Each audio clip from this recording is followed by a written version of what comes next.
Ce soir, j'aimerais qu'on me lit dans le livre de Matthieu chapitre 6, le verset 33.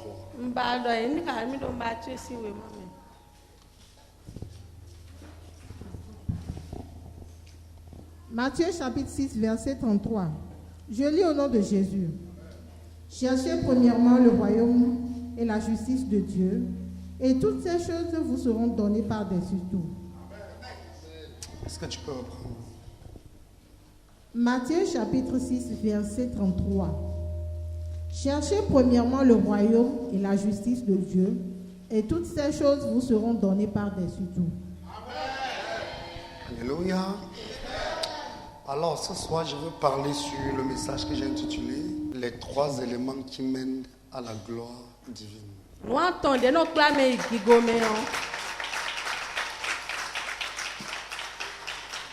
La Bible dit, dans le passage que nous avons lu tout à l'heure,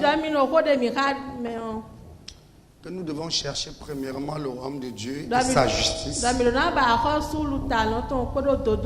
Et toute chose nous sera donnée par-dessus. Qu'est-ce que cela signifie? Ça signifie que pour avoir accès à la gloire, il faut faire de Dieu la priorité de sa vie. Alors, cherchez premièrement le royaume de Dieu et sa justice. Et toute chose, tout le reste te sera donné par-dessus tout. Vous devez savoir que Dieu nous appelle à la gloire. Et la première chose que nous devons savoir est qu'il n'y a pas de gloire sans Dieu. Toute gloire sans Dieu mène à la perdition. Toute gloire sans Dieu mène à la destruction. Toute gloire sans Dieu mène à la mort. C'est d'ailleurs la raison pour laquelle Salomon a dit « Vanité des vanités, tout est vanité ». C'est justement parce que Salomon était dans une logique où il devait avoir la gloire de la terre à tout prix. Cela a fait qu'il a perdu la considération qu'il avait aux yeux de Dieu. Alors, nous devons savoir que pour atteindre la gloire divine, pour avoir la gloire divine, pour que la gloire divine nous localise, il y a certaines choses que nous devons respecter.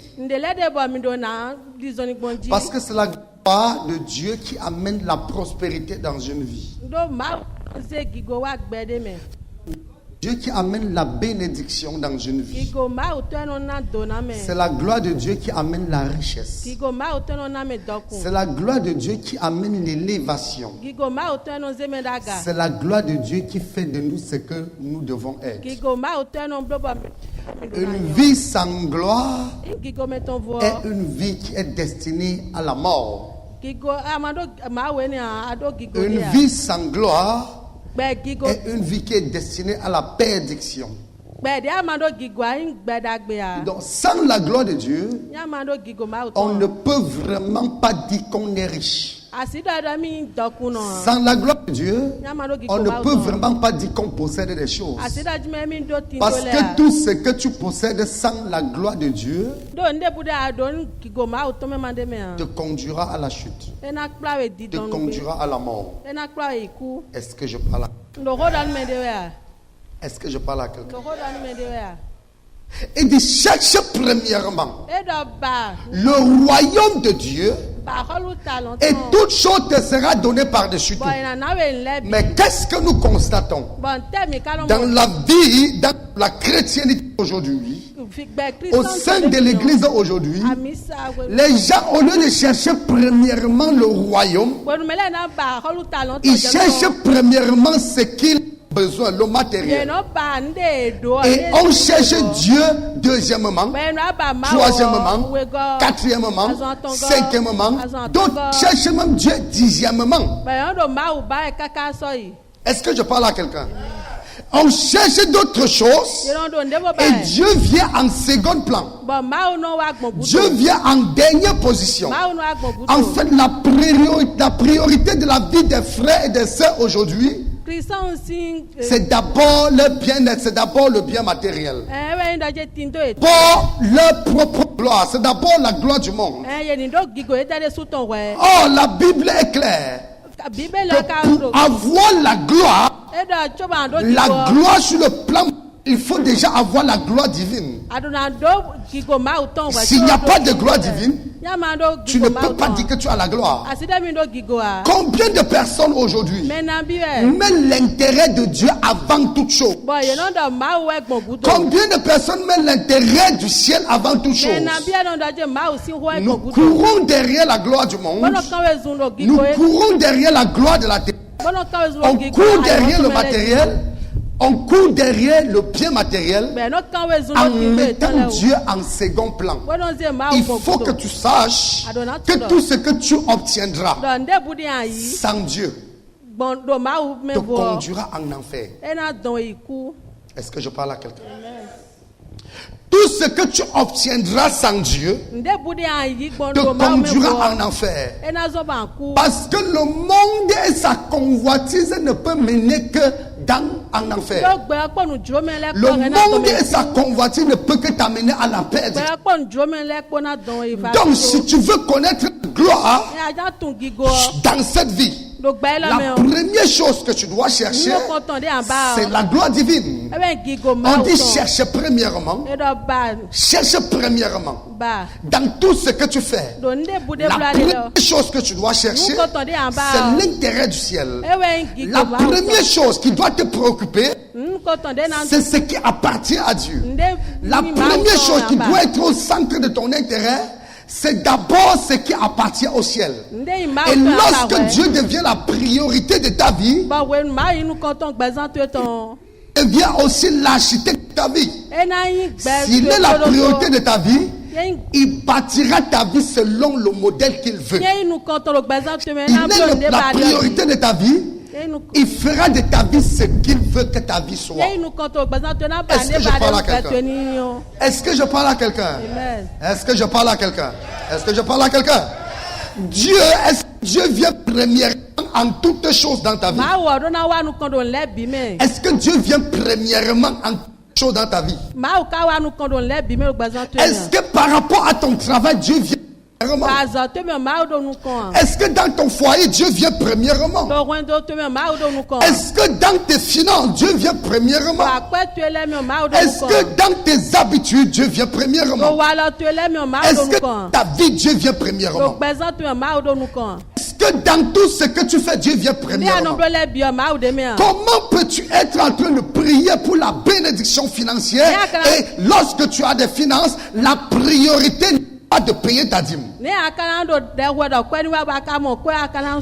ne comprends pas. Tu te plains, tu cherches l'argent. Tu es en train de courir derrière l'argent. Tu cours pour avoir. Et tous les jours tu pries pour la bénédiction financière. Mais lorsque les finances tombent entre tes mains, la dîme n'est pas une priorité pour toi. Et tu te plains que c'est dur, c'est difficile, les temps sont durs. Mais est-ce que tu as fait de Dieu la priorité de tes finances? Est-ce que la priorité de l'argent que tu perçois, c'est la dîme? Est-ce que la priorité de ce que tu perçois comme finance, c'est la dîme? Tu pries, que tu dis Seigneur bénis-moi, Seigneur change ma situation financière, Seigneur change ma dimension financière, Seigneur que je change de niveau financièrement. Mais dans ta prière, il y a pas, la priorité n'est pas.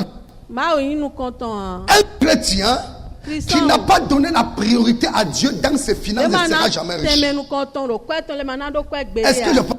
Je répète, un chrétien qui n'a pas donné la priorité dans ses finances, qui n'a pas donné la priorité à Dieu dans ses finances, ne sera jamais riche. Parce que ça ne vaut même pas la peine de prier pour les finances. Ce qui va se passer est que la grâce et les semences que tu fais, quand tu vas faire, l'argent va entrer dans tes mains. dévorer va se rassurer de détruire et dilapider tout ce que tu as. Je suis encore étonné qu'après 5 ans aujourd'hui, ou alors après 10 ans que tu as donné ta vie au Seigneur, la priorité, tu n'as pas encore donné la priorité dans tes finances à Dieu. Je suis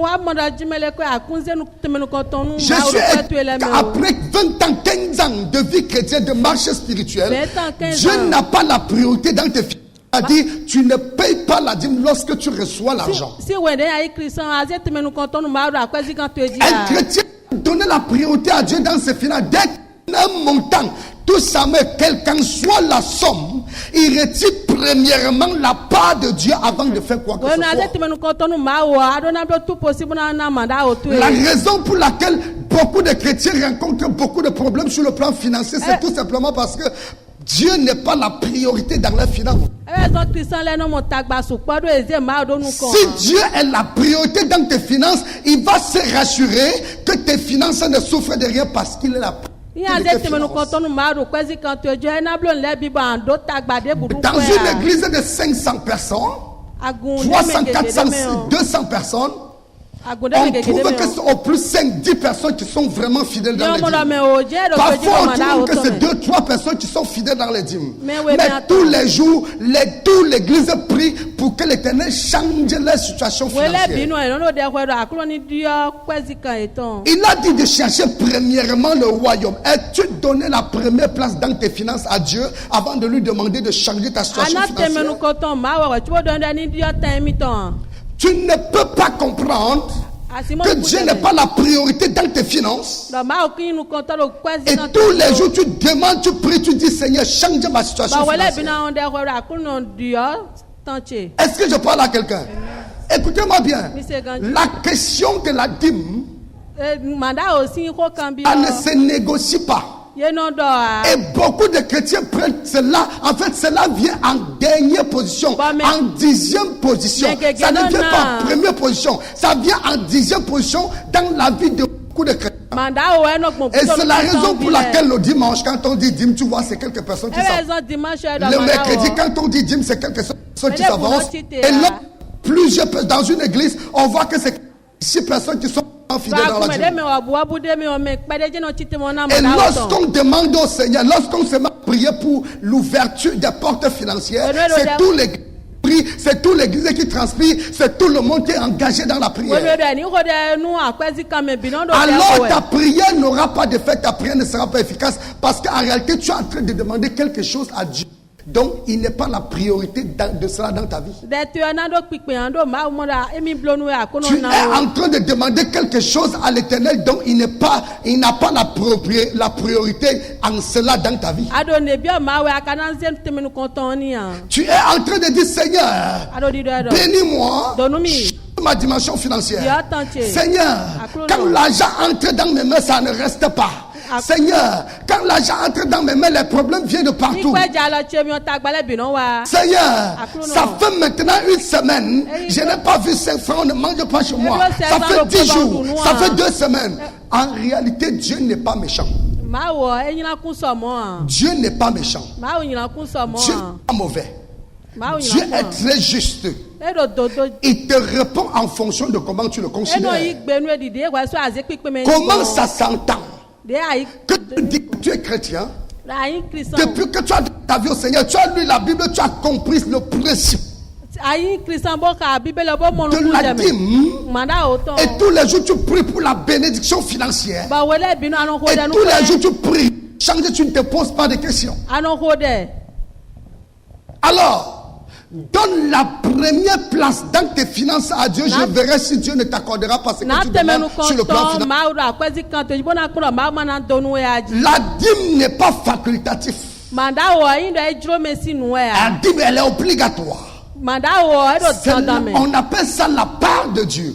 Et ça doit être en première position, comme chercher premièrement le royaume. Chercher le royaume dans sa vie en première position dans tous les domaines. Que tu fais, Dieu doit être la priorité. Un jour, un frère m'a dit, il y a quelque chose que je ne comprends pas dans ma vie. Dieu me bénit. Vous avez prié pour moi. Dieu m'a béni. Je travaille, l'argent entre. Mais au bout de quelques temps, quand je fais bilan, je trouve que j'ai plutôt régressé. Je lui dis que c'est normal. Tu dois même régresser plus que ça. Parce que tu ne donnes pas la priorité à Dieu dans tes finances. Dieu n'est pas la priorité dans tes finances. Quand Dieu est la priorité dans tes finances, il devient le garant de tes finances. Une chose que je veux dire à quelqu'un aujourd'hui, on ne donne pas la dîme à Dieu pour être béni. Dis ça à ton voisin. On ne donne pas la dîme à Dieu pour être béni. On donne la dîme à Dieu pour que la protection de Dieu s'établisse dans ses finances. L'homme béni, ce n'est pas celui qui perçoit beaucoup d'argent. Un homme béni, c'est celui qui a une stabilité sur le plan financier. C'est celui qui a une stabilité dans tous les domaines de ta vie, de sa vie. Si tu veux avoir la stabilité dans tes finances, il faut que Dieu soit la priorité dans tes finances. Je répète beaucoup. Écoutez-moi bien, dans une église comme la nôtre, au plus 5 personnes sont fidèles dans cette église. Je dis bien au plus 5 personnes. Mais tout le reste, soit on donne quand ça nous plaît, ou bien on donne quand on a ta tête. Alors on donne quand ça nous vient de donner. C'est extrêmement dangereux quand on dit qu'on est chrétien et on joue avec ces principes. Tu es en train de jouer avec tes finances. Ça c'est sur le plan financier. Tu dis que tu es chrétien.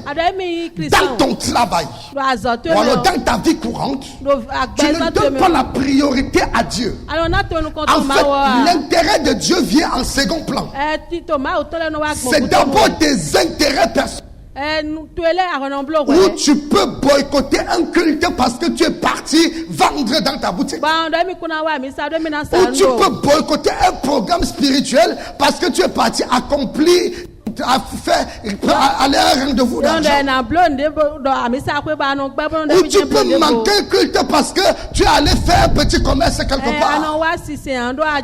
Quand Dieu a la priorité dans ta vie, il faut que tu saches que même si tu ne vends pas, Dieu pourvoira. Quand Dieu a la priorité dans ta vie, il faut que tu saches que ce que tu as perdu en allant servir Dieu, lorsque tu reviendras, il va se rassurer que tu gagnes plus que ce que tu devais gagner. Il y a un principe au Nigeria. Il y a un principe au Nigeria. J'ai vu ça dans tous les marchés du Nigeria. Je suis allé dans la Balago. Qu'est-ce que j'ai vu là-bas? Quand il est 12 heures, on ferme tous les boutiques. Est-ce que je parle à quelqu'un? Quand même si tu as un client, tu dis pardon, sors, je m'en vais à la prière. On va chasser dans une boutique au Nigeria en plein midi parce que le vendeur devait aller à la prière. Prenons le cas des musulmans. Je suis allé l'autre jour pour acheter un support informatique chez un musulman. Je suis arrivé là-bas. Il avait commencé la prière. Je suis arrivé. Il m'a vu. Je suis resté. J'avais l'argent à main.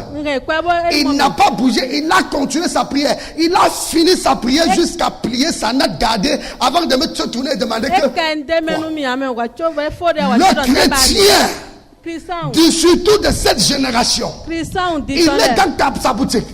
Il est en train de lire la Bible. Un client fait toc, il fait pop, il ferme, il part vendre. Il revient, il oublie là où il était, il change de verset. Il continue de lire. Un client vient, il ferme, il part. En fait, tu n'es pas en train de se. Il dit que bon, j'ai établi que je vais prier à midi. Qui commence la prière. Quelqu'un veut, si tu veux, il veut dire oui, tu veux. En réalité, il voit que si ce client, il a tout perdu.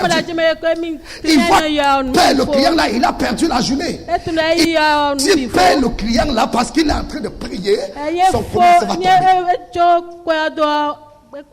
Ça, c'est la mentalité des chrétiens de notre génération, surtout les francophones. Et on dit tous les jours, cherchez premièrement le royaume de Dieu et sa justice. Et toute chose te sera donnée par-dessus tout. Et tous les jours, c'est toi qui te plains, tu dis Seigneur, je prie, je jeûne, je pars à l'église, je fais ceci, je donne, mais rien ne change dans ma vie. Tu peux donner, rien ne change. Tu peux donner la dîme et rien ne change. La façon de donner la dîme compte.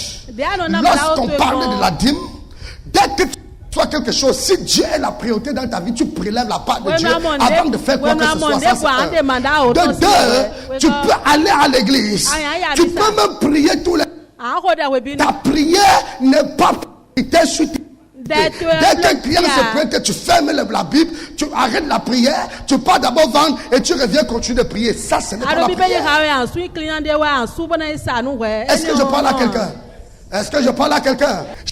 Premièrement, le royaume de Dieu et sa justice. Et quelque chose me dérange dans l'église, dans la francophonie. L'église dans la francophonie reste et demeure pauvre. Pour la simple raison que les gens ne connaissent pas donner la priorité à Dieu. Parce que lorsqu'on prêche, on parle comme ça. Il y a des philosophes, il y a des savants.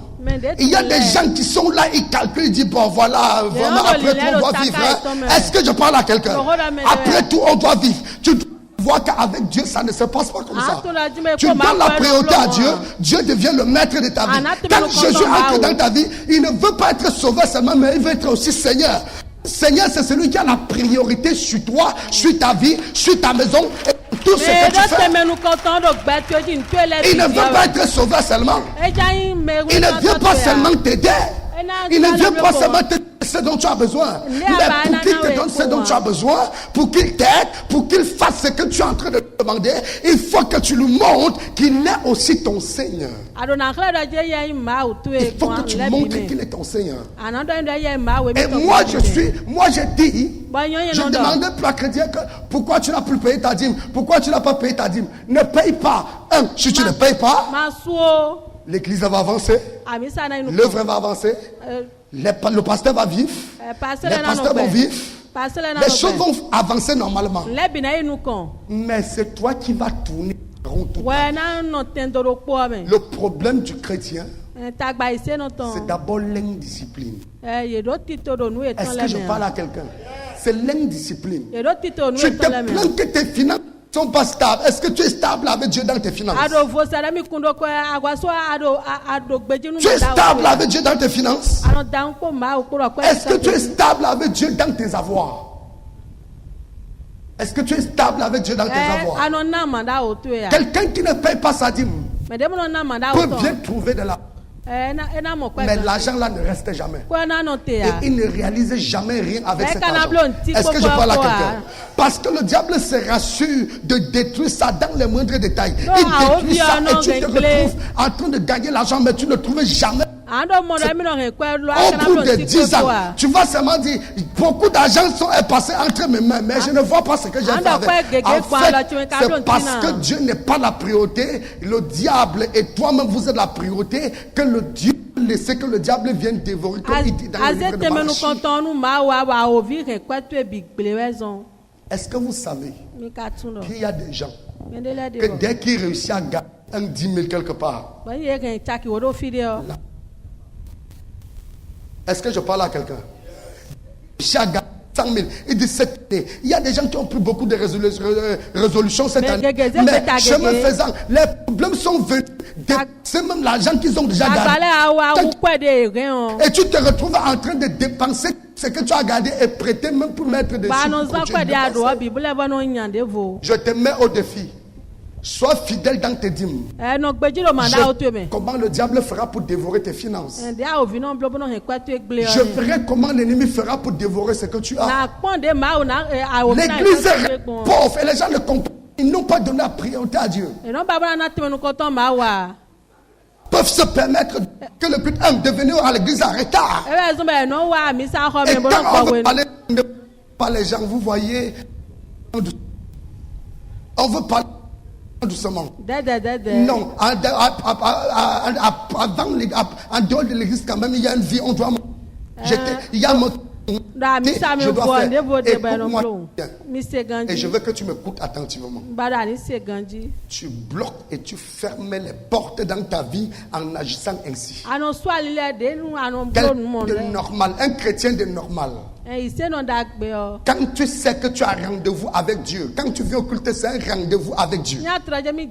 C'est pas un rendez-vous avec l'apôtre Kémo. C'est pas un rendez-vous avec l'église, mais c'est un rendez-vous avec Dieu établi. Ce rendez-vous est fait sur le thème de la mission.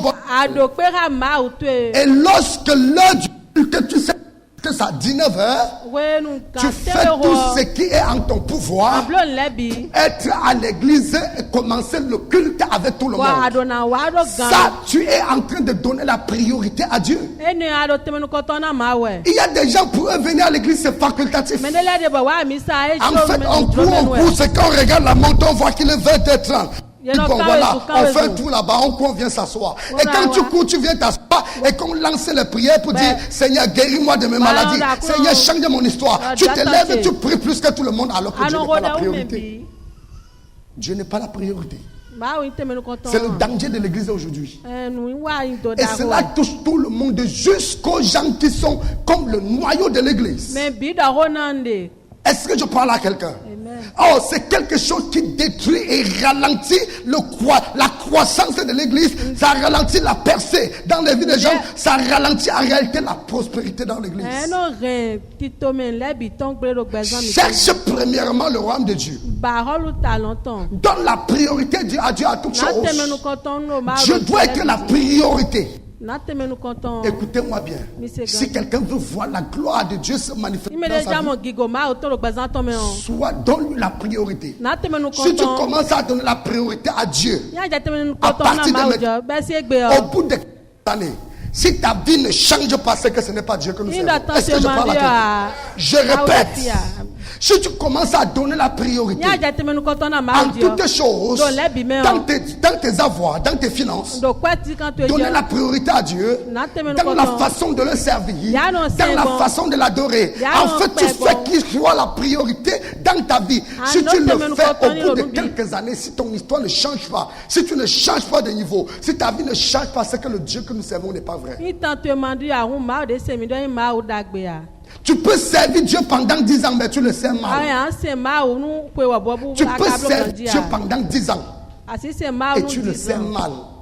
Si tu le fais mal, après 10 ans, rien ne changera dans ta vie. Je répète. Si tu le fais mal, de la mauvaise. Il dit, vous priez, vous ne recevez pas parce que vous priez. Vos prières ne sont pas exaucées parce que vous demandez.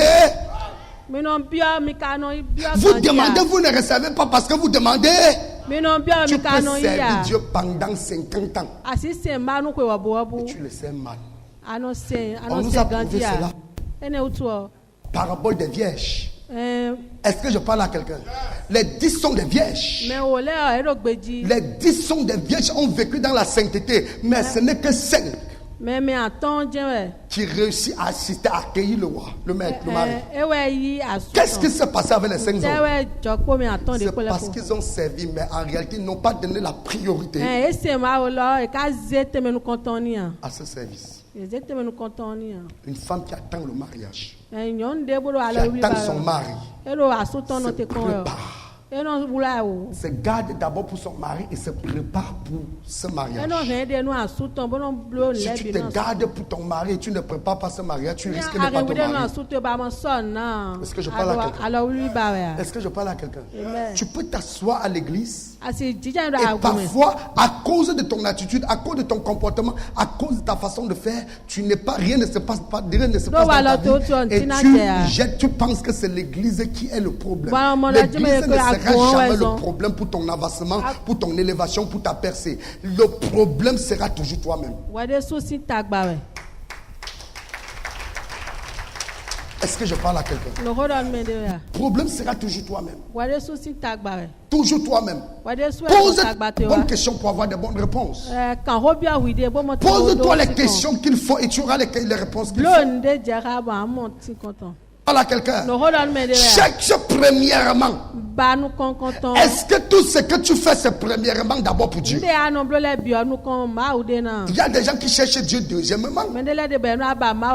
Ils viennent à l'église deuxièmement. Ils adorent Dieu deuxièmement. Ils prient deuxièmement. Ils méditent deuxièmement.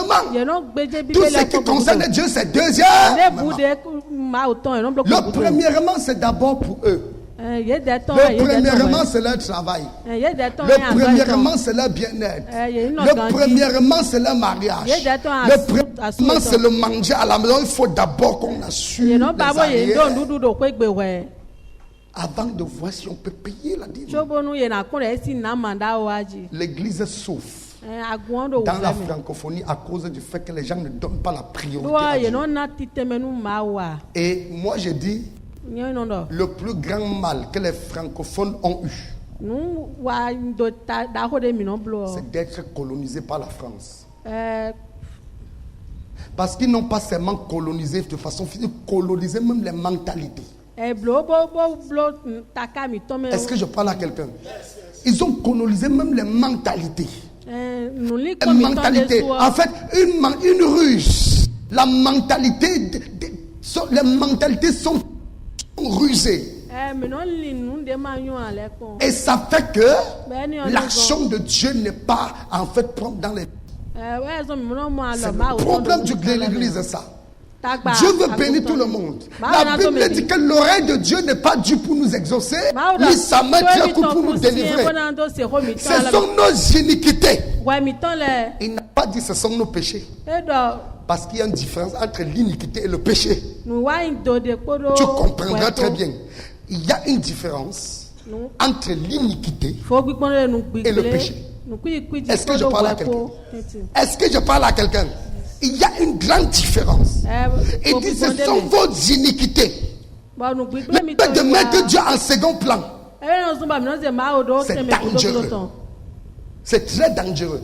Tu peux être là, tu sais Dieu, tu penses que... Attends, écoutez-moi bien. Écoutez. Vous savez, on a eu une grâce, mais on est en train de fouler la grâce au pied.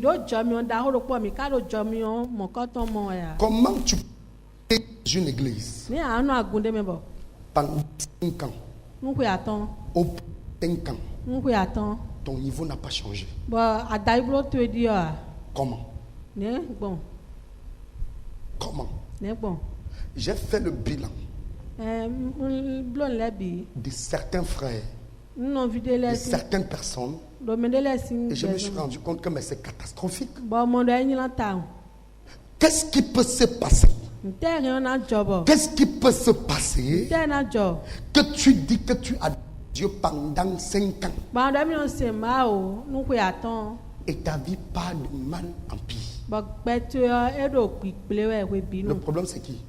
C'est le pasteur? C'est l'église? C'est Dieu? C'est quoi le problème? C'est toi-même. C'est toi-même. C'est toi-même.